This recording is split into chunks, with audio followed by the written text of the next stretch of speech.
Ángel y Sara son una pareja de novios que en el año 93 pues deciden estar a solas en en el parque principal de Valdepeñas, de esta localidad tan importante de La Mancha, y llegan a ese parque y bueno, pues se sientan en un banco, se besarían, hablarían como cualquier novio de sus cosas, y de pronto se dan cuenta de que están siendo observados.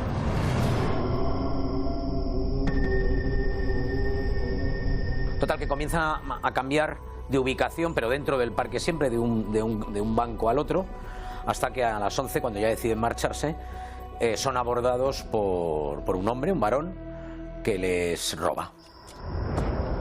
Les intenta robar, les dice que le den todo el valor, a lo que él, bueno, el Ángel, bueno, pues entrega unas 3.000 pesetas de entonces, que serían como unos 16, 17, 18 euros actuales, y después de abordarles y de darles el dinero, sin mediar palabra, este hombre, este varón que les había robado, empieza a apuñalar a Ángel de una manera brutal.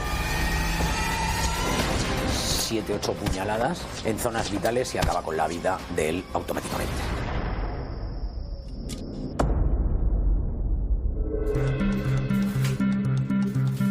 Ángel era un hombre valiente, además era un hombre que hacía frente, que no se dejaba doblegar y que no se dejaba intimidar, que no era fácil intimidarlo. Entonces seguramente que Ángel le hizo frente, y este pues aumentó más aún su agresividad, aunque su intención claramente al principio era robarle y después asesinarlo, porque parece ser que Sara conocía a la familia y lo conocía a él a través de un familiar. Él, al verse descubierto, pues seguramente que se enzarzó más todavía con ellos, con el fin de que no pudieran después denunciarlo. Actúa de una manera salvaje, con un ensañamiento fuera de lo normal, apuñala a Ángel, después persigue a Sara a lo largo de las vías, porque no podía, habría que seguir el itinerario de las vías porque había una valla que impedía poder alejarse de allí a campo abierto. Tenía que seguir el trayecto del ferrocarril. Entonces, al final, aunque ella corría, era una chica también con bastante buena forma física y bastante decidida, pero al final la alcanza y la apuñala por detrás, después la agrede sexualmente y finalmente termina apuñalándola tan salvajemente como lo había hecho con Ángel, y actuando pues de una manera más impune al tener a los dos testigos directos del hecho pues sin vida. Y se marcha de allí. Los dos cuerpos quedan separados por unos metros y son localizados horas después. Ya se presenta la Policía Nacional. Valdepeñas era una ciudad muy tranquila, donde nunca pasaba nada. ¿Qué hace la población de Valdepeñas? Sale a la calle a pedir justicia, se manifiesta, se concentran en memoria de esta pareja asesinada de esa manera tan brutal a cuchilladas. Y claro, entre los que salieron en esos días a mostrar su repudio, su rechazo a un crimen de estas características, pues estaba el asesino.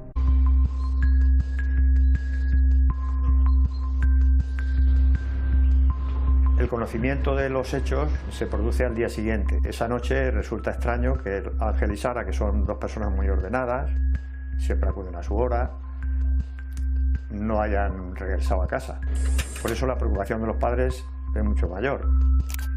Esa noche se empieza a buscarlos, pero sobre todo al día siguiente la familia, los amigos, por supuesto las fuerzas y cuerpos de seguridad, Policía Nacional, Policía Local y Guardia Civil, pues se inicia una búsqueda que concluye con el hallazgo de los cadáveres en el lugar de los hechos por parte de unos amigos. Tras estos hechos, una vez que se comprueba este doble asesinato, lo primero es la inspección ocular en el lugar de los hechos y el levantamiento de los cadáveres, con el fin de recoger todo lo que pueda servir para determinar el móvil del asesinato, para determinar el hecho, a ver si es un asesinato, qué tipo de hecho es y la identidad de los autores. Por lo tanto, se hace una inspección ocular minuciosa, se recogen vestigios que después no van a ser muy útiles en la investigación, no van a tener mucha relevancia, que no van a poder servir como prueba, y pocas huellas de los autores pues no se recogen.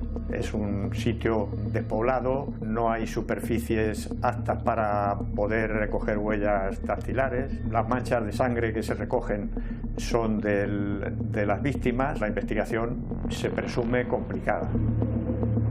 La investigación en todo momento es que desde el primer momento no hubo datos positivos que pudieran marcar a los especialistas en homicidios de la Policía Nacional cómo se había perpetrado ese asesinato y quién podía ser. No había, en ese momento no se encontró primero el arma homicida, no había rastros genéticos en ningún lugar de los cadáveres localizados y muertos a cuchilladas. No había nada que pudiera señalar a los investigadores una línea de investigación, no lo había. Y bueno, pues ahora lo que se trata es de buscar testigos directos, si los hubiera, que no los hubo, o testigos que puedan dar alguna pista, que puedan orientar sobre la presencia de personas, grupos, vehículos, algo que pueda llevarnos a abrir una línea de investigación con algún sospechoso.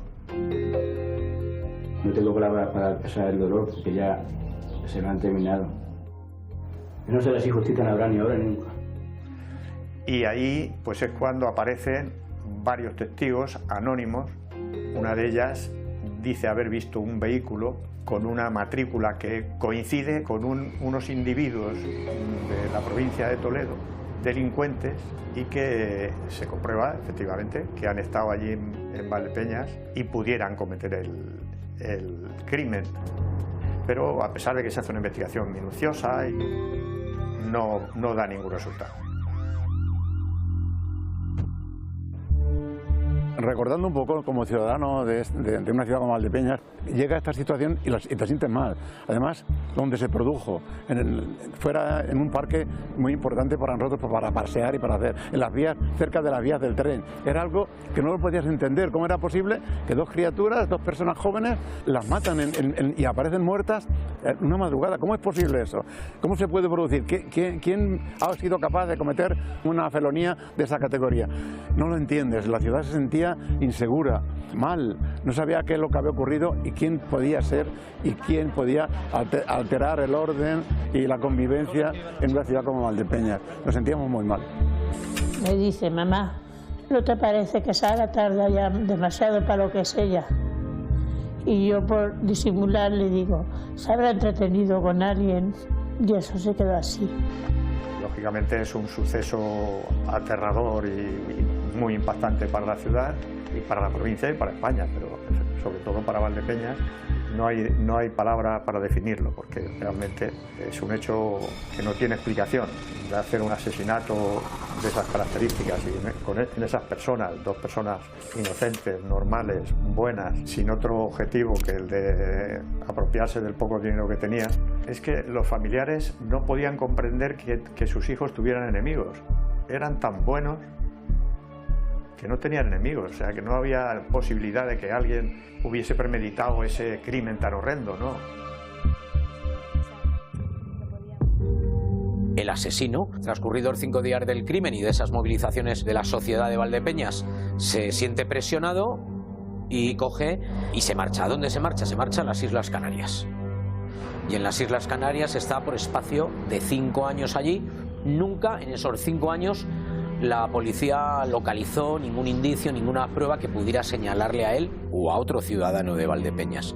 Cuando él considera que ya la situación se ha calmado, han transcurrido 5 años, un lustro, pues vuelve otra vez a Valdepeñas y comienza a trabajar en una industria cárnica y también de cocinero en un club de alterne de carretera situado en la carretera de Andalucía, en la Nacional 4. Él, al regresar a Valdepeñas y comprobar cómo después de 5 años del crimen que él ha perpetrado, todo sigue igual y nadie sospecha de él, pero, claro, la personalidad del criminal se aproxima a los familiares de los asesinados e incluso se hace amigo de ellos, de algunos de los familiares, y mantiene una relación durante muchos años, durante mucho tiempo, de amistad con las personas más cercanas, familiares, amigos a la pareja asesinada a cuchilladas.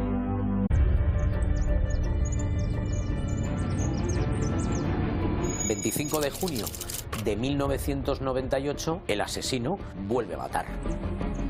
¿Y a quién mata? Mata a una niña de 22 años, estudiante de Historia del Arte, que se estaba desplazando en bicicleta hacia la casa de sus padres. Él, en ese momento, había encontrado trabajo como cocinero en un bar de alterne de la carretera de Andalucía, y cuando regresa con su coche, ve a esta chica en bicicleta. Le entra, eso sale en la sentencia, un impulso irrefrenable de abusar otra vez sexualmente de otra mujer, y arremete con su vehículo, golpea la bicicleta y la niña de 22 años cae al suelo sin sentido, o por lo menos conmocionada.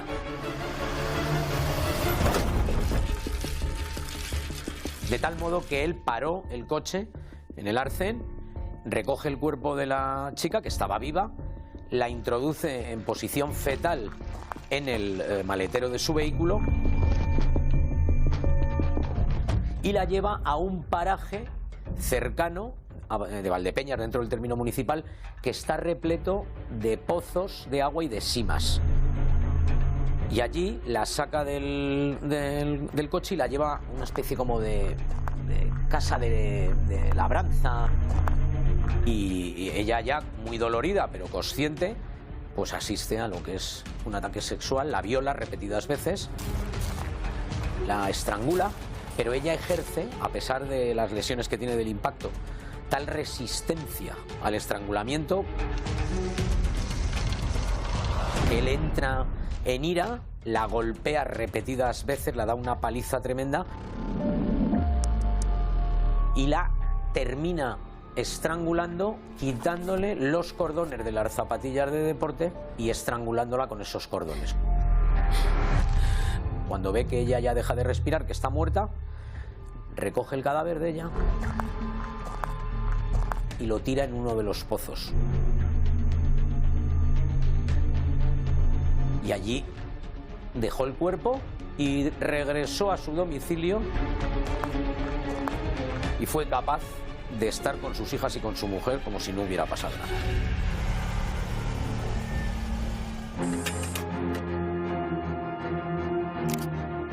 Salta en Valdepeñas la noticia de una desaparición. Una joven también simpática, muy buena persona, muy buena estudiante, una hija modélica, pues ha salido como habitualmente solía hacer, a dar un paseo en bicicleta y no ha vuelto a la hora que debería haber vuelto. También es una chica metódica, ordenada, pero al padre le extraña mucho que no regrese a casa.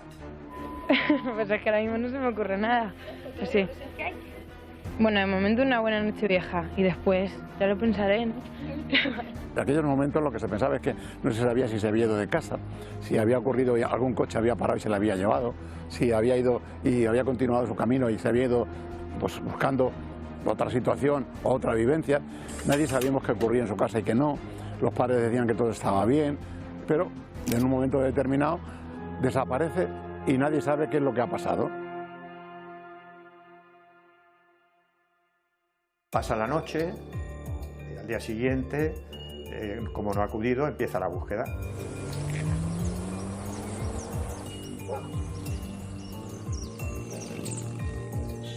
Se movilizan todos los servicios públicos y se moviliza pues, todo el entorno familiar y de amistades de Rosana. Desde que nos enteramos, pues ir por pueblos poniendo carteles, mandando fax para que pusieran por todas las estaciones de tren de toda España. Sobre todo es muy importante saber con quién la vieron. Si se llega a saber, a identificar a la persona con quien la vieron, pues se podría avanzar bastante. El pueblo se vuelve a movilizar, igual que se movilizó en el 93 con el asesinato de esta pareja de novios. Se moviliza, pero principalmente porque ha desaparecido Rosana.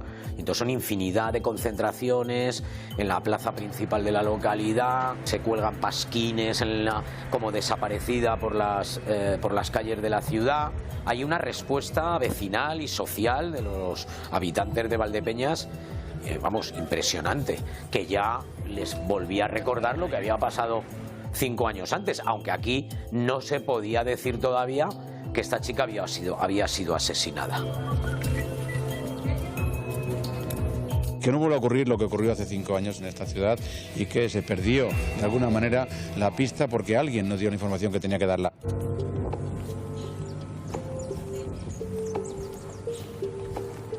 No se consigue localizarla, aún así se intensifica la búsqueda, se difunde a nivel nacional, fotografía, nombre, cualquier dato que pueda servir, hasta que unos días después un testigo ve una mochila que hay en el río que tiene una piedra dentro y tal, lo comunica a la policía. Eso hace presagiar que es la mochila que llevaba Rosana. Todo el pueblo de Valdepeñas sigue movilizado hoy intentando encontrar algún rastro de la chica de 21 años desaparecida el jueves pasado. Ayer se encontró en un río su mochila con los objetos personales y es en esta zona donde se están centrando las labores de búsqueda. En ella aparecen sus prendas, parte de sus prendas, una zapatilla solo, es un pantalón de deporte y se ve claramente que la han tirado al fondo, por eso le han metido una piedra que pesaba varios kilos para que esté oculta, para que no se vea. Eso hace pensar, o por lo menos la hipótesis de que a ver si es que han tirado también a la chica al río.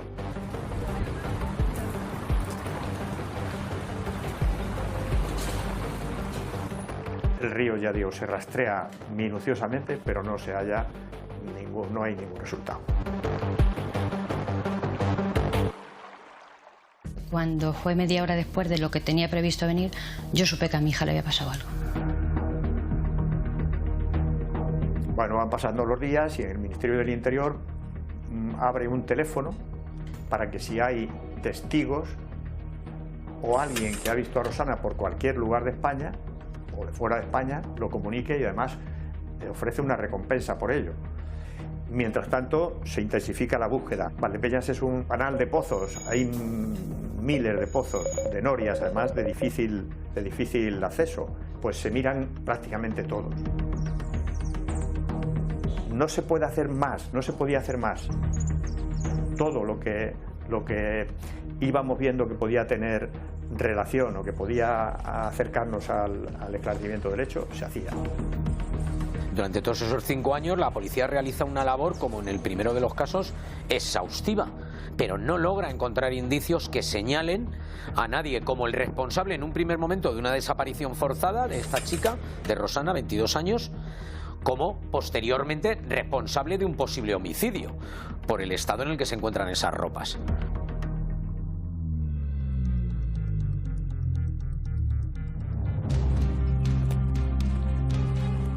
Va pasando el tiempo y el transcurrir del tiempo va haciendo que el pueblo en sí no olvida lo que había pasado y sobre todo cada vez que se producía la cercanía de la fecha iba recordando pues todo lo que había ocurrido y por qué. Y nos dolía muchísimo, sobre todo porque teníamos aquí a la familia, a los padres y todos los amigos y todos estuvieron manifestándose aquí en la plaza de este lugar. Se manifestaron durante mucho tiempo, estuvieron aquí concentrados día y noche. Ya es difícil y todo el mundo está perdiendo la esperanza.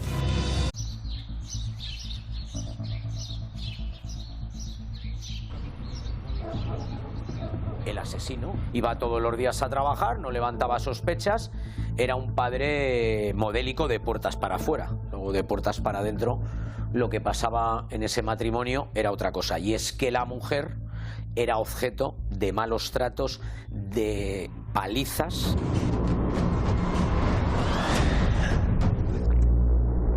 Le interpone definitivamente una denuncia por malos tratos. El 8 de agosto de 2003, Yolanda, que es la esposa del asesino, después de que él ya está en prisión y ha perdido el miedo, acude a la policía a declarar que el día en el que asesinaron a la pareja de novios, en 1993, su marido se presentó en casa con toda la ropa manchada de sangre. Y que incluso le dijo que había hecho algo horrible, pero que no se lo iba a contar. No le dan mucha credibilidad en la comisaría de Valdepeñas, por supuesto, pero vamos a decidir seguir esta línea de investigación, vamos a ver qué hay. Como estaba dispuesta a colaborar, pues ¿tienes inconveniente en que miremos en tu casa a ver en las herramientas que utilizaba tu marido? ¿Tienes fotografías de aquella época? Porque nosotros sabíamos que había una chica de las parejillas que había en el parque.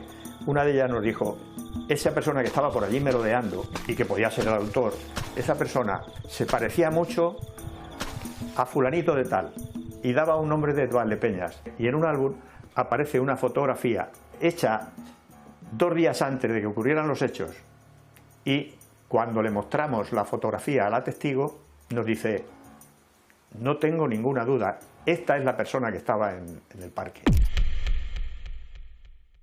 ¿Aquello era suficiente para poder incriminarlo? No.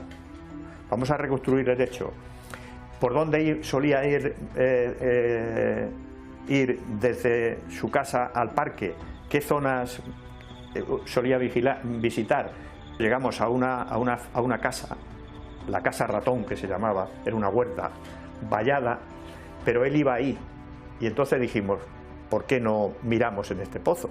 A lo mejor ha tirado aquí la ropa de la chica y la navaja.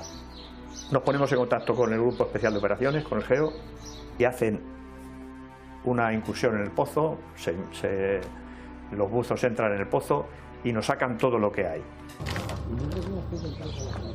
Y entre todo lo que hay zapatos viejos, ropas viejas, no coincide, no es coincidente ni la ropa, ni zapatos, ni nada con la chica. Pero nos sacan una navaja abierta. Se la enseñamos al forense y nos dice el forense: esta es el arma homicida. Aquello ya nos puso en la órbita perfecta para poder ir directamente a por él. Teníamos la seguridad de que era el autor del crimen. Con esa baza fue con la que conseguimos que confesase los hechos. 10 años después de cometer el crimen ha sido detenido el presunto autor del asesinato de una pareja de novios en Valdepeñas, en Ciudad Real. El testimonio de su compañera sentimental ha sido clave para esclarecer los hechos. El detenido ha reconocido la autoría de los crímenes en su declaración ante la policía. A partir de ahí salta la duda de si habrá sido también el autor del posible homicidio de Rosana.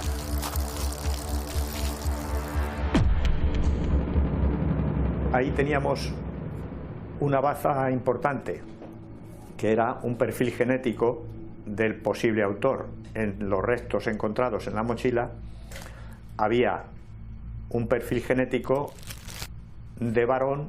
Se le toma la prueba de sangre y se hace el cotejo con el ADN encontrado en la mochila. Coincidía. Él ya sabía que estaba pillado. Pero sabíamos que si no encontrábamos el cadáver, el asunto no estaba resuelto. Y el único que nos podía decir dónde estaba el cadáver era él. Y nos lo dijo. En España podemos estar otra vez ante un asesino múltiple. Recuerdan que hace unos días la policía detuvo a un hombre que se confesó autor del conocido como el crimen de los novios de Valdepeñas hace 10 años. Pues bien, esta tarde el detenido ha confesado haber matado también a Rosana Maroto, una joven también de Valdepeñas que desapareció en junio de 1998. Lo había metido en un pozo, lo había echado a un pozo. Ese pozo, en la época en la que se cometió el crimen, estaba lleno de agua, pero entonces estaba ya semiseco, ¿eh? Y habían echado ahí montones de cosas, porque ahí es donde los pastores tiraban las ovejas muertas, la gente que venía con escombros los tiraba, pero con un trabajo también muy minucioso, muy profesional del equipo del Grupo Especial de Operaciones, del GEO, pues se fue sacando y poco a poco se sacaron los restos de Rosana Maroto Quintana. La familia por fin pudo enterrar a su hija, lo poco que quedaba de ella, y se solucionaron pues 2 crímenes que habían tenido en vilo a toda esta comarca de Valdepeñas durante pues más de 10 años, ¿no?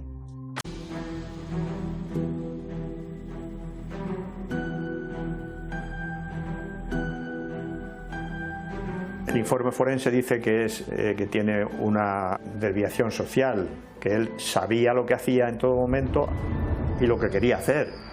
Él es una persona que ha tenido una infancia, de lo poco que se sabe, muy dura, que fue objeto de malos tratos por su padre, de palizas, de ser siempre minusvalorado. Ahí empezó a despertar esa personalidad que estaba latente, una personalidad de un criminal. Sí que era un hombre frío, llevaba todo calculado, él le había dado tiempo a pensar lo que tenía que decir y lo que podía pasar en una entrevista policial o en una investigación policial. No se mostraba alterado en ningún momento estuvo alterado, estuvo tranquilo, hablaba con voz pausada y se mostró educado.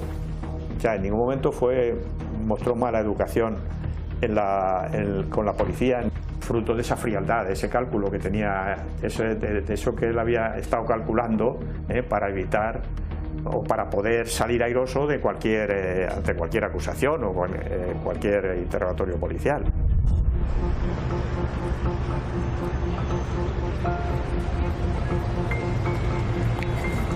No era una persona notoriamente conocida en Valdepeñas, solo era conocido en su círculo familiar y amistoso, que no era muy extenso, no era un hombre conocido. Es una persona que pasaba desaparecida, nunca lo hubiera mencionado a nadie de nada si no hubiera sido por la denuncia. Pues uno más de los muchos ciudadanos, de los 30 y tantos mil que tiene Valdepeñas, como uno más de la ciudad. Es que esto es lo que muchas veces debe hacernos a todos reflexionar, ¿no? Lo escuchamos muchas veces los periodistas de Interior y tribunales cuando van los testigos, ¿no? Si es que era un magnífico vecino, es que hablaba con nosotros, te preguntaba cómo estaban los niños y nadie sospechaba. Cuidado, ahí están los verdaderos criminales.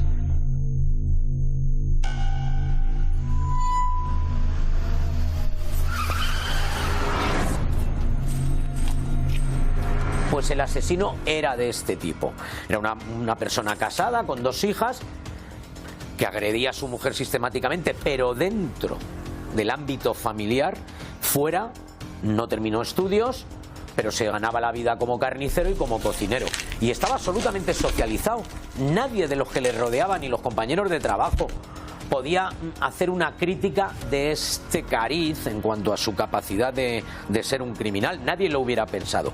Tal vez también eso fue una de sus principales coartadas para que no estuviera ni en el principio ni en la mitad de la investigación de los primeros para ser investigado por la policía. Porque era un hombre que no daba problemas. Un ciudadano ejemplar, bueno, no sé si ciudadano ejemplar con lo que ha hecho, pero en aquellos años del 93 al 98 y posteriormente hasta que fue detenido por malos tratos, podríamos calificarlo de ciudadano ejemplar.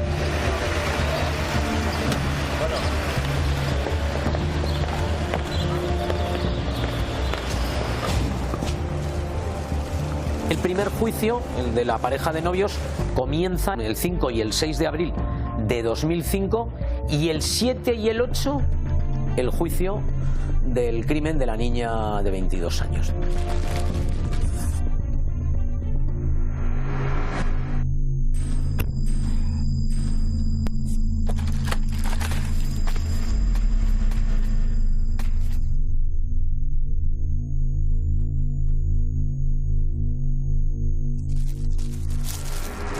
En 4 días, la audiencia provincial sustanció penalmente estos 2 casos que llevaban 10 años sin tener luz. En total fueron 103 años de prisión los que recibe este criminal por los delitos de agresión sexual, de robo y sobre todo de asesinato. Y de 2 asesinatos terribles, con una alevosía y con un ensañamiento de los cuerpos. Cojo con la mano izquierda y bueno, primero con la mano izquierda y luego con la mano derecha. Las cojo y pues, las estrangulo. Porque claro, la alevosía es la que le da al homicidio la categoría de asesinato. Y él aquí el asesinato lo perpetra porque va ya con la idea de matar.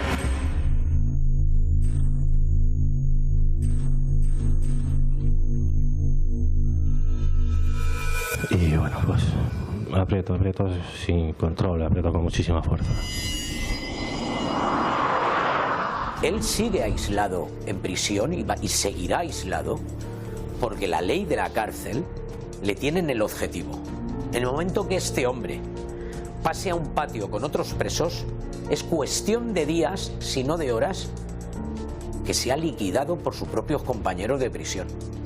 Porque en la cárcel hay una norma y una ley, hasta los más delincuentes tienen normas, y es que a los asesinos de este tipo se les mata. Y eso instituciones penitenciarias lo sabe y por lo tanto está aislado. Él pasea solo, él hace gimnasia solo, él come solo, él hace todo solo. No puede estar con ningún otro preso porque su vida corre peligro.